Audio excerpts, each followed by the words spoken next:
విధి ఆడిన ఆటలో దూరమైన ఈ అక్కా చెల్లెళ్లను కాలం మళ్ళీ ఎప్పుడు కలుపుతుంది? జానకి పరిణయం మీ ఈటీవీలో.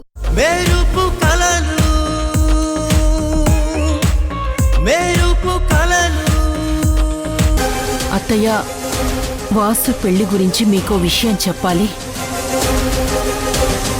మా తమ్ముడు బతుకున్నప్పుడు నాకు మాటిచ్చాడు.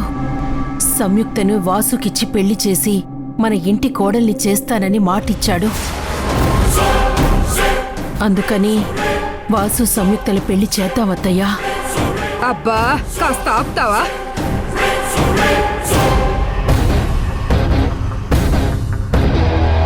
అందుకేనా వాసు పెళ్లి నిత్యాతో అన్నప్పటి నుండి నువ్వు పరధ్యానంగా ఉంటున్నావు?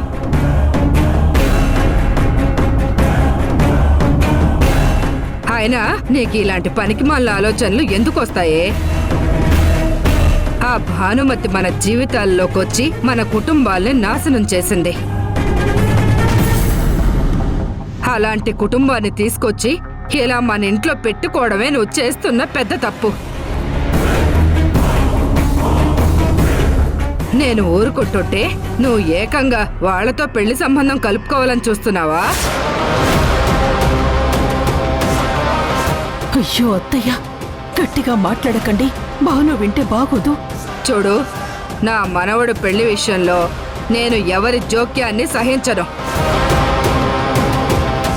నేను కోరుకున్న అమ్మాయితోనే వాడి పెళ్లి జరగాలి, జరిపిస్తాను కూడా.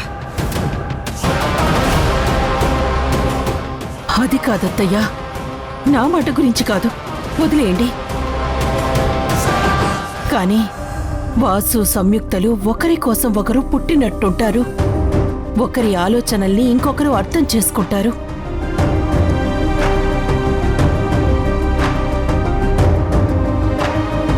పైగా ఒకరంటే ఒకరికి విపరీతమైన ఇష్టం. ఒక్కసారి ఆలోచించండి అత్తయ్యా. చూడు విమలమ్మ, నేను చెప్పేది జాగ్రత్తగా విను. నువ్వు వాళ్ల కుటుంబంలో నుండి కాకుండా ఏ దారిన పోయే దానయ్య కూతుర్ని చేద్దామన్నా నేనొక్కసారి ఆలోచించేదాన్ని. కానీ మన కుటుంబాన్ని సర్వనాశనం చేసిన ఆవిడ గారి కూతుర్ని మాత్రం నేను ఒప్పుకోనే, అస్సలు ఒప్పుకోను. అలా అనకండి అత్తయ్యా. పెద్దలు చేసిన పొరపాట్లకి పిల్లల్ని బాధ పెట్టడం కరెక్ట్ కాదత్తయ్యా. అదే మీ అబ్బాయే ఉండుంటే పరిస్థితుల్ని అర్థం చేసుకొని ఖచ్చితంగా ఈ పెళ్లి జరిపించేవాడు. ఓహో, నా కొడుకు పెళ్లి నా ఇష్టమని చెప్పకనే చెప్తున్నావన్నమాట. అయ్యో, నేనలా అల్లేదత్తయ్యా.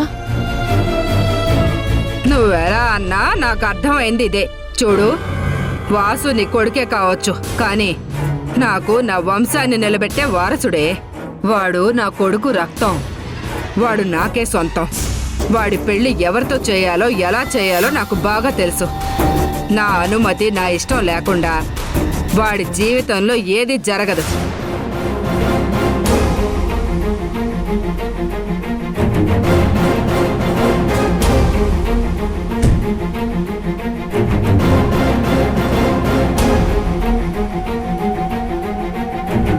నీకు అసలు బుద్ధుందా? మన రెస్టారెంట్కి ఎక్కువగా వచ్చేది పెళ్ళైన జంటలు, పెళ్లి చేసుకునే జంటలు. అలాంటి జంటను పట్టుకుని అక్క, తమ్ముడు అని కామెంట్ చేస్తావా? నీ వల్ల మన రెస్టారెంట్కి ఉన్న కపుల్ రెస్టారెంట్ అనే పేరు పోయేలా ఉంది. ఒళ్ళు దగ్గర పెట్టుకుని పనిచేయి, లేదంటే నీ ఉద్యోగం పోతుంది. వెళ్ళి వచ్చే కపుల్స్ని విష్ చేసి వెల్కమ్ చేయి. వెళ్ళు. Okay sir.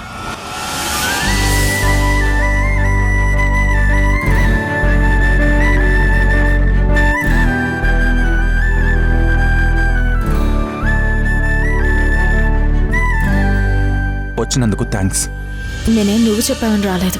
సరే, నేను చెప్పానని రాకుండా నువ్వు రావడం అయితే వచ్చావుగా, నాకు అదే హ్యాపీ. నేనొస్తే నీకెందుకు హ్యాపీ? ఆఫీస్లో ఎంప్లాయీగా అందరితో పాటు నేను కూడా వచ్చాను. పదండి.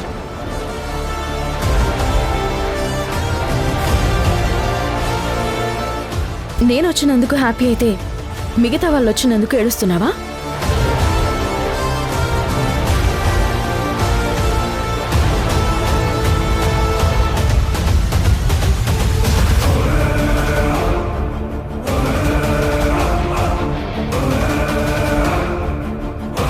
ఇంతమందిలో కూడా వీళ్ళిద్దరే ఇలా క్లోజ్గా మాట్లాడుకుంటూ వస్తున్నారంటే వీళ్ళు ఖచ్చితంగా కాబోయే భార్య భర్తలు అయి ఉంటారు. వీళ్ళని ఇంప్రెస్ చేసి మేనేజర్ దగ్గర మంచి మార్కులు కొట్టేయాలి.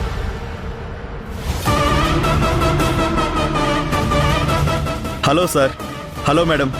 మీ ఇద్దరిని చూస్తుంటే మేడ్ ఫర్ ఈచ్ అదర్లా ఉన్నారు. నేను లైలా మజ్నూల్ని చూడలేదు, కానీ మిమ్మల్ని చూస్తుంటే వాళ్ళ అచ్చం మీలాగే ఉంటారేమో అనిపిస్తుంది.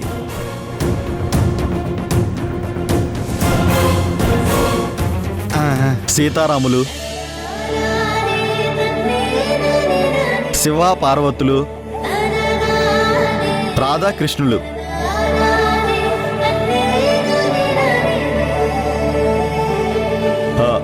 మీ పేరు? వాసు గారు, సంయుక్త గారు.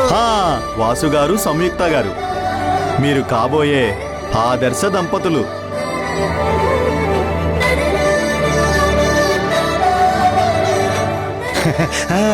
మీలాంటి జంట మా రెస్టారెంట్కి రావడం మా అదృష్టం. నిన్ను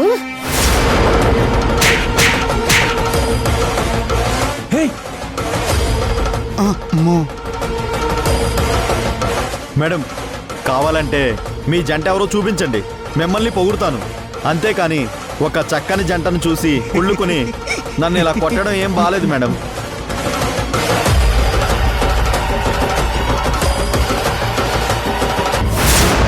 మేమిద్దరం కాబోయే భార్యాభర్తలం. తను మా ఆఫీస్లో మాతో పాటు పనిచేసే ఎంప్లాయ్. ఎక్కడ మీ మేనేజర్? ప్లీజ్ వదిలేయండి మేడం. మేనేజర్, మీ రెస్టారెంట్కి వస్తే ఇలానే చేస్తారా? ఈ రోజు నీ సంగతి తెలుస్తాను. మేనేజర్, ఎవరిక్కడ మేనేజర్? ఇప్పుడు ఎందుకు ఈ గొడవ? ఏదో పొరపాటు పడి ఉంటాడు, వదిలే. ఇదంతా నీకు సరదాగా ఉందేమో, నాకది చాలా ఇరిటేటింగ్ గా ఉంది. ఎవరో ఏంటో తెలుసుకోకుండా ఇష్టం వచ్చినట్టు మాట్లాడుతున్నాడు. ఏమైంది మేడం? ఏంటి గొడవ? ఏం లేదండి, జస్ట్ మిస్అండర్స్టాండింగ్ అంతే. మిస్అండర్స్టాండ్ కాదు, ఇతను కావాలనే మమ్మల్ని అవమానించాడు. కావాలని ఎందుకు చేస్తారు మేడం? అసలు ఏం జరిగిందో చెప్పండి. మీరు చెప్పండి. ఇక్కడ పెళ్లి చేసుకునే జంటగా ఎవరు కనిపిస్తున్నారు?